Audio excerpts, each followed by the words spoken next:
આન ખાલી દેખાય છે મોટું, પણ વજન જરાય નથી. આવી જાવ મેદાનમાં, ઊંધું રન.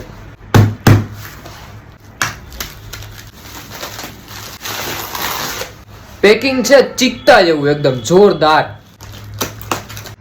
સ્ટોરેજ ફૂલ થઈ ગઈ એટલે પાછો વિડીયો બનાવવો પડ્યો. હાલો, પાર્સલ ઓલમોસ્ટ ખુલી ગયો. હવે પેલા છે ને આ કઈક બોક્સ આપ્યું હોય ભેગું, માનો ચાર્જર બાર્જર છે.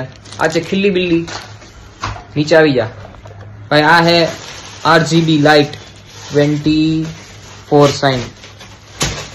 ભાઈ બહુ કચરો થાય, 2 મિનિટ કમી જાવ. જો ભાઈ જોઈ લે, જોઈ લે, હરખું જોઈ લે. જો આની યાર હું આવ્યું છે પેલા રિમોટ ને કઈક વાયર છે ભેગું. આ એક એક્સ્ટ્રા રિમોટ. મેં કીધું ભાઈ જોઈ હે મારે વધારે, એકાદું ખોવાઈ ગયું તો હવે 2 મિનિટ ખમો, આપણે આને કઈક ચાલુ બાલુ કરીએ. આ લાઈટ છે ને આપણે અહીંયા લગાડવાની છે, અહીંયા પાછળ. હું પછી તમને ડિઝાઇન બતાવું. જો સ્ક્રીન ઉપર ફોટો આવે એ ટાઈપનું હોય ને આપણે આમ ડેકોરેશન કરવાનું હોય. મને કમેન્ટમાં કહો કેવું લાગે, સેક્સી લાગે ને? એટલે આમ થોડું ફોટા રાખીને થોડુંક બેકગ્રાઉન્ડ આમ લાગે ને, નહીં કે ભાઈ છે માણાનું કઈક રૂમ હે એવો હારા માયલો, માણાના પેટનું લાગે કઈક એમ. એટલે ઓન દબાવો, દબાવ તો ઉપર થતી નહીં. હા, રિસીવર છે અહીંયા જાવડું, એ પ્રમાણે માં નામ પોઈન્ટ કરીને લગાડવાનું.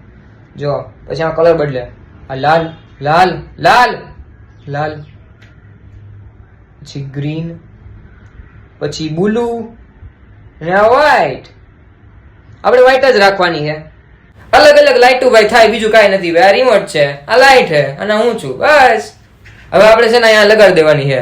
જો આ ફોટો દેખાય પાછો બતાવું. જો આ ટાઈપનું ડેકોરેશન કરવાનું છે. કાંઈ સજેશન હોય તો મને કહો, બાકી બધું આપણું કામકાજ સેક્સી જ હોય.